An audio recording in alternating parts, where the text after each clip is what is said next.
Mardi 20 août 2024, mesdames et messieurs, bonsoir et bienvenue à cette édition. Voici les titres. Le ministre de la Santé publique, Hygiène et Prévoyance sociale, Roger Kamba, a annoncé l'arrivée dès la semaine prochaine d'un lot important des doses des vaccins contre la variole du singe.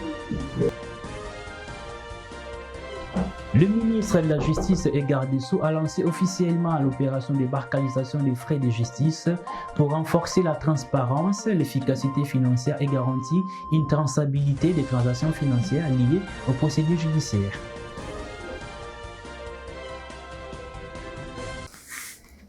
Une fois de plus, bonsoir et bienvenue à cette édition, mesdames et messieurs.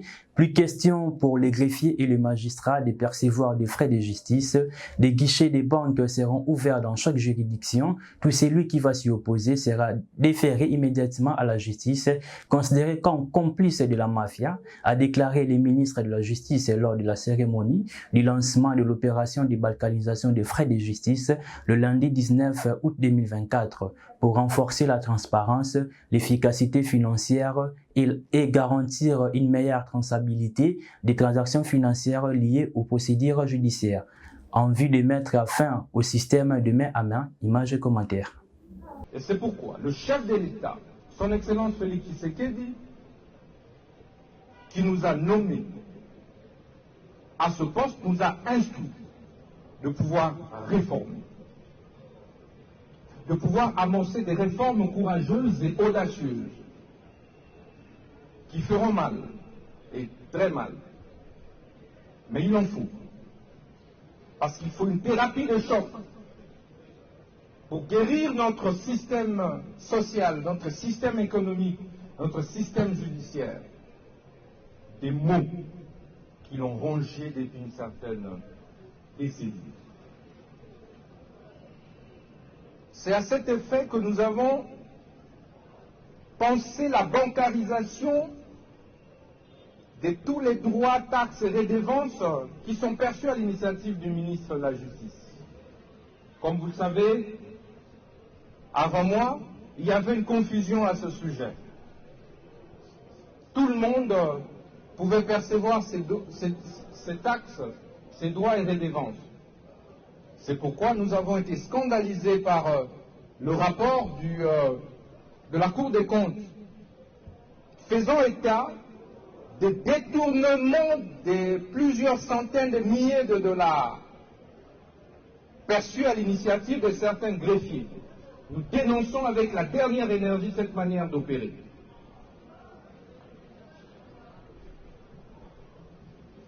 C'est pourquoi je voudrais attirer votre attention, attirer l'attention du peuple congolais, des justiciables, que désormais, à partir d'aujourd'hui, tout celui qui va tenter d'ouvrir un compte parallèle en dehors du compte du trésor public sera arrêté. Tout celui qui va percevoir les cautions judiciaires qui sont perçues par nos magistrats, qui sont perçues par les agents de police judiciaire, les officiers de la police judiciaire, les amendes transactionnelles, les consignations des frais, les droits proportionnels et bien d'autres droits, tout celui qui va s'amuser à percevoir ses frais entre ses mains sera immédiatement mis à la disposition de la justice. Désormais, tous ces frais doivent passer par la banque. Nous devons développer notre pays. Ce n'est plus une question de choix, d'alternative. C'est une option décidée par son Excellence, Monsieur le Président de la République.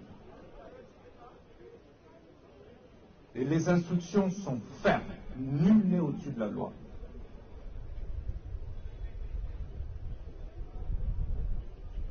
Au cours d'une séance de travail entre ARCP et FOGEC, s'engagent à travailler ensemble pour le développement de la vraie classe moyenne en vue de concrétiser la vision du chef de l'État Félix Tshisekedi.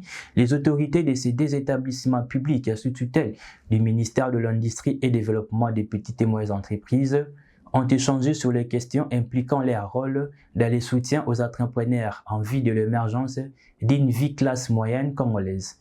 La redevance FOGEC et la collaboration entre les deux entités ont été également évoquées par les deux parties.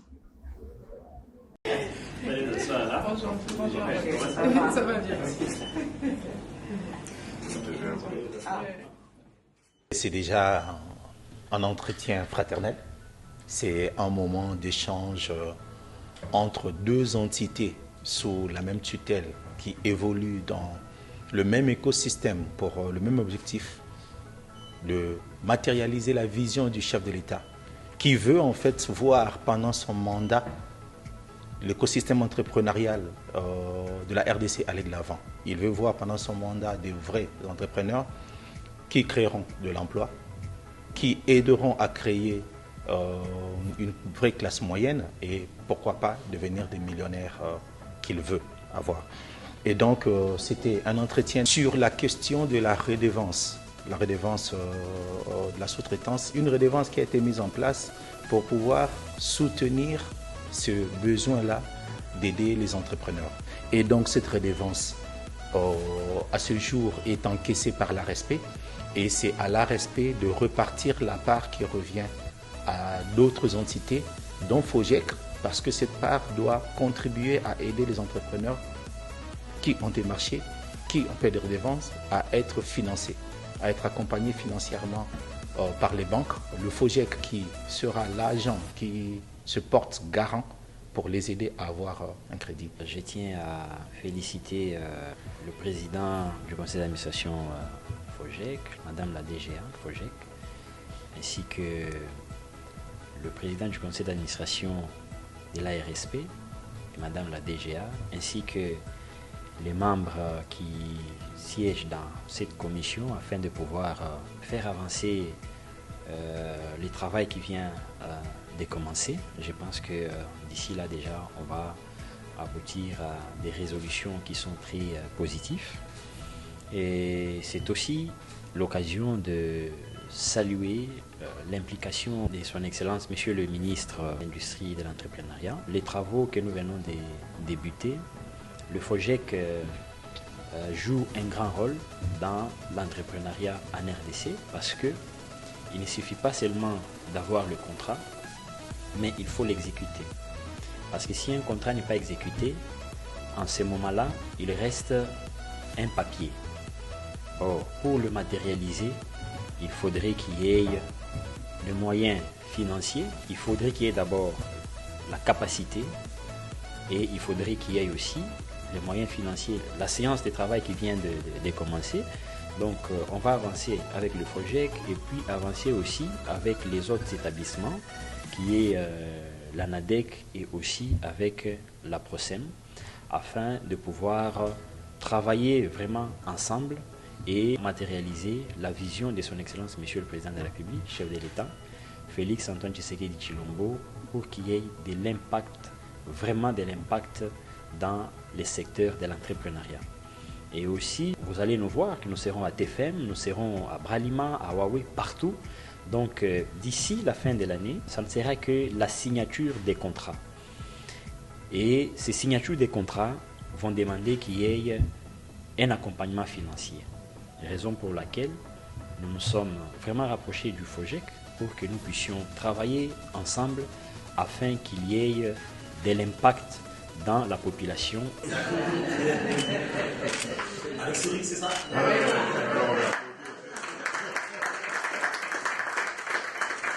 Reçu en audience le lundi 19 août 2024, le gouverneur de la province du Sankuru, Victor Kitenge Kanyama, a obtenu les assurances du directeur général de la APCSC, Maître Freddy Youdi, sur l'effectivité du démarrage de deux projets dont l'aéroport de Lodge et Lumbumaville dans les prochains jours.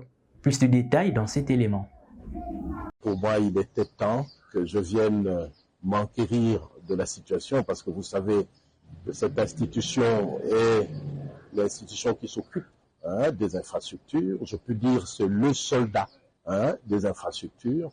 Donc il était bon pour moi de venir m'enquérir du programme de cette institution dans ma province du Sankuru. Et j'avais raison de le faire. Je rentre très satisfait parce que finalement, je viens d'être mis au courant de ce qui a été fait. Des contrats ont été signés.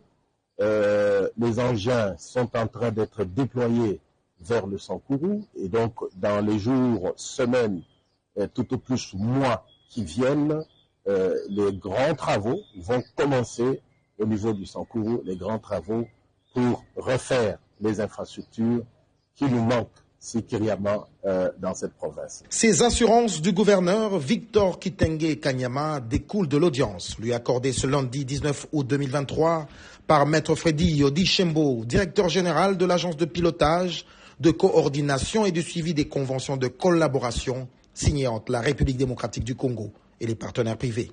Une énième audience toujours dans le but de voir le Sankuru du héros national Patrice Emery Lumumba être impacté par le programme sino-congolais piloté par la PCSC. L'aéroport de Lodja ainsi que Lumumba-Ville sont donc les deux premiers projets phares comme voulu par le premier d'entre les Congolais, Félix Antoine Tshisekedi Tshilombo, afin de lancer le train du désenclavement de cette partie de la République confrontée à des sérieux problèmes d'infrastructure. Un véritable motif de satisfaction du gouverneur Victor Kitenge qui n'a pas manqué de mots pour remercier le président de la République. Tout ce que je peux dire, c'est merci à son Excellence, Monsieur le Président de la République, le chef de l'État, pour tout ce programme ambitieux par rapport au Sankuru, qui est resté pendant longtemps un peu oublié, mais aujourd'hui qui est en voie d'être réveillé, qui est en voie d'être ressuscité par le chef de l'État à travers cette institution, dont je salue le travail, le grand travail qu'elle est en train d'abattre en République démocratique du Congo. La vice-ministre de l'Intérieur, Eugénie Nchela, s'est rendue le dimanche 18 août dernier auprès des rescapés de l'incendie qui a ravagé les quartiers Pakadjouma dans la commune de Limete le 15 août dernier. À cette occasion, Eugénie Nchela a adressé un message de solidarité et d'encouragement aux victimes. Image et commentaires.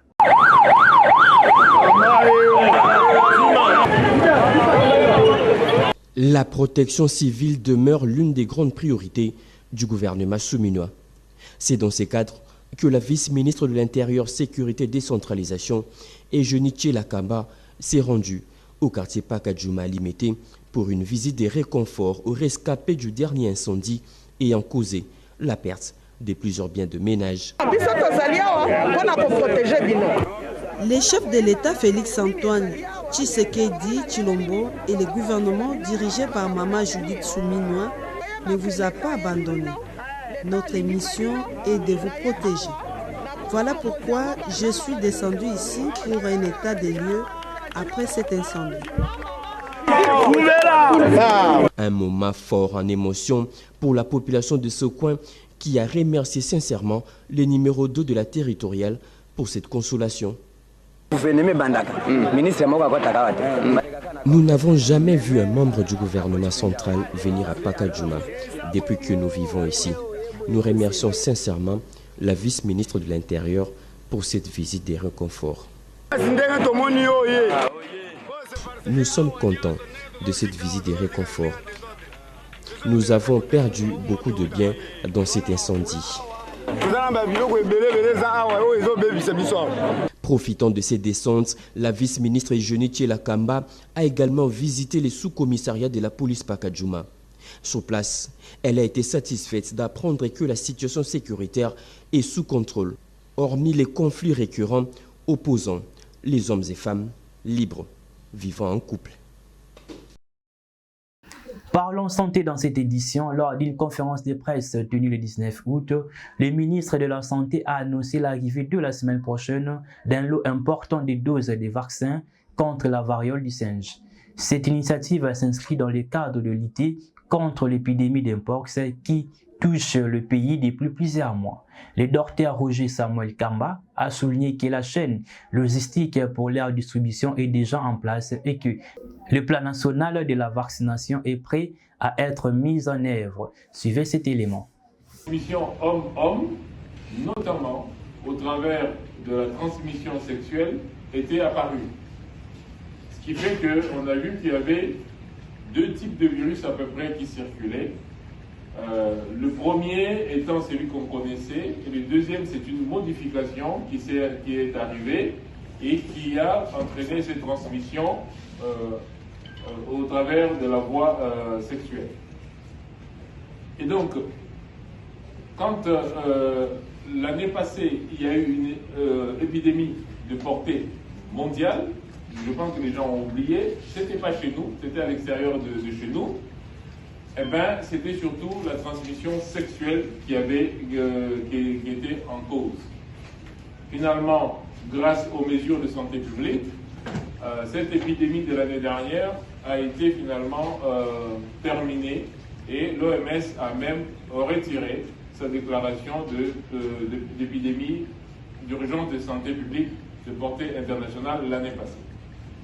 Mais là, à nouveau, ça circule chez nous, mais dans d'autres pays aussi. Donc ce n'est pas une maladie de la RDC, c'est une maladie africaine, parce qu'il y a plusieurs pays, un peu plus de 17 pays qui sont déjà touchés au niveau africain.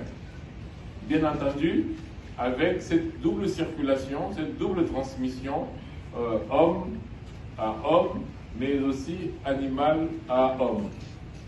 Avec cette nouveauté qu'on ne connaissait pas, qui est la transmission sexuelle.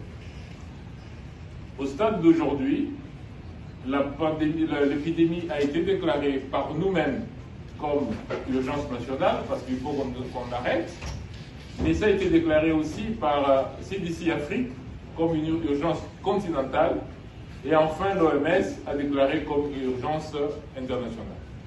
Ceci pour une simple raison, c'est que nous devons mobiliser tout le monde dans la riposte à cette épidémie. Alors, quelles sont donc les voies de transmission que je répète pour que tout le monde sache? C'est que d'abord, c'est la transmission animal-homme.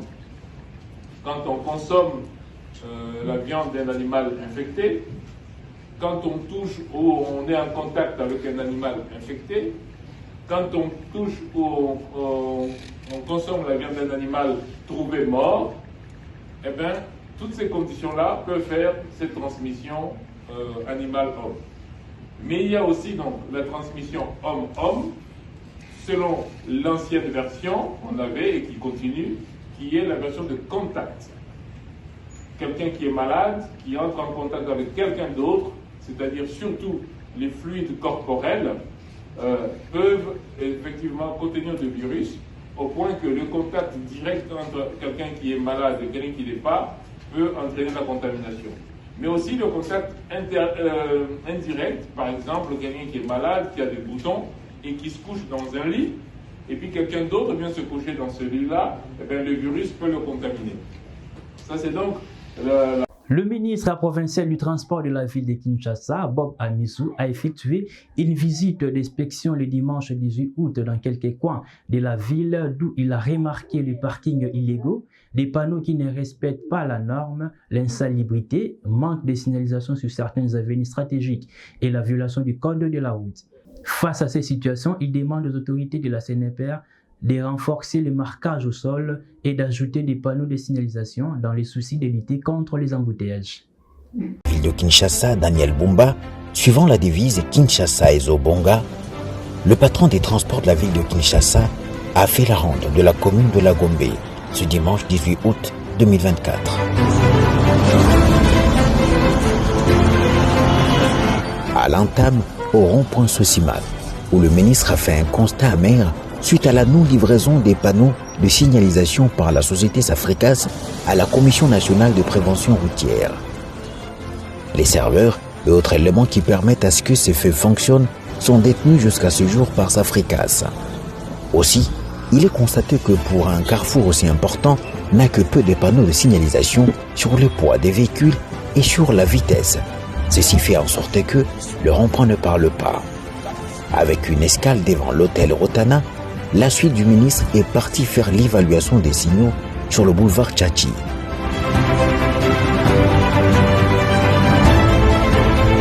Le grand boulevard équivalent des Champs-Élysées à Paris, qui malheureusement ne dit rien à ses usagers. Sur ce boulevard, pas de feu de signalisation conséquent et pas de marquage au sol visible. Poursuivant le chemin, le cortège du ministre est passé par la place des Évolués, Beach Ngombila, gare centrale, hôtel de ville, avenue Bombo Makadi, croisement Ouillerie. Des parkings illégaux et de fortune, des panneaux ne respectant pas la norme, l'insalubrité et le manque de signalisation sur certaines avenues stratégiques, le nid des poules et les violations du code de la route sont des facteurs qui rendent difficile la mobilité dans la ville et souvent à la base des embouteillages, a constaté le très dynamique homme de terrain Bob Amisso. Faisant suite à ces constats malheureux, le ministre a donné quelques instructions aux autorités de la CNPR telles que le renforcement des marquages au sol, l'ajout des panneaux de signalisation et bien d'autres. Rappelons que cette descente est la résultante de la récente réunion tenue par le ministre avec les dirigeants de la Commission nationale pour la prévention routière. La gouverneure du Lualaba, Fifi Masuka, a visité à ses homologues les différents chantiers de sa province. Plus de détails dans cet élément. Le gouverneur de la province du Congo central, Grace Nkonga Bilolo, poursuit son séjour à Kolwezi, chef-lieu du Lualaba. Le dimanche 18 août 2024 était une journée d'échange d'expériences au vu de la nature des activités auxquelles le patron de l'exécutif provincial du Congo central a pris part avec ses homologues de provinces frontalières à l'Angola sur invitation de la gouverneure du Lualaba, Fifi Masuka Saini, qui voulait montrer quelques-uns de ses grands chantiers à ses pairs. Cette journée de partage entre autorités de province a commencé à l'hôtel du gouvernement du Lualaba, où une visite de cette bâtisse occupant un espace de 6500 mètres carrés était prévue. Des différentes salles de réunion à la résidence présidentielle, Fifi Masuka a elle-même guidé ses homologues à travers ce bâtiment du gouvernorat. Deuxième site, l'échangeur routier de Kolwezi, fort de ses 2,5 km de chaussée bitumée sur une largeur de 15,50 mètres, accotement compris, et laissé deux ponts, l'un de 57 mètres au-dessus de la route nationale numéro 39, l'autre de 21 mètres au-dessus de la voie ferrée. Cette œuvre, qui va de l'aéroport national de Kolwezi à la nationale numéro 39, a pour but de désengorger le trafic routier à l'entrée de la ville. Troisième et dernier site visité, l'aéroport international de Kolwezi, dont les travaux de construction ont déjà atteint 95% d'exécution. Le convié de la gouverneure Masuka ont parcouru le salon présidentiel, les parties nationales et internationales, ainsi que le hall public. Ces gouverneurs ont contemplé les nouvelles pistes qui serviront à l'atterrissage de gros porteurs. Cet aérogare, qui au départ était un aérodrome de 2500 mètres, a vu sa capacité élargir jusqu'à 3450 mètres. Face à toutes ces réalisations de leurs pairs, la délégation de gouverneurs de provinces frontalières à l'Angola ont admiré l'esprit bâtisseur de la chef de l'exécutif provincial du Lualaba. Nous avons de bons sentiments. C'est quand même un peu formidable. Nous avons vu comment les travaux ont été exécutés. C'est merveilleux. Ça va nous inspirer. Nous pensons que c'est une façon de prouver que lorsque on a la volonté, lorsqu'on est engagé, on peut faire énormément de choses. Et nous tenons personnellement à remercier, à féliciter en même temps son Excellence Madame la Gouverneure pour les efforts consentis, parce que ça se fait dans un temps record. Étant lui-même doté de cette âme de bâtisseur, Grace Nkonga Bilolo, gouverneur du Congo central, qui a déjà lancé certains chantiers dans sa juridiction, entend lui aussi, avec cette nouvelle expérience, transposer ses idées dans l'exécution de travaux dans sa province, car ne dit-on pas qu'un sage est celui qui apprend de tout le monde. Mesdames et messieurs, nous sommes arrivés à la fin de cette édition. Voici les rappels des titres. Le ministre de la Santé publique, Hygiène et Prévoyance sociale, Roger Kamba, a annoncé l'arrivée dès la semaine prochaine d'un lot important des doses des vaccins contre la variole du singe. Le ministre de la Justice et garde des Sceaux a lancé officiellement l'opération de débarcalisation des frais de justice pour renforcer la transparence, l'efficacité financière et garantir une traçabilité des transactions financières liées aux procédures judiciaires.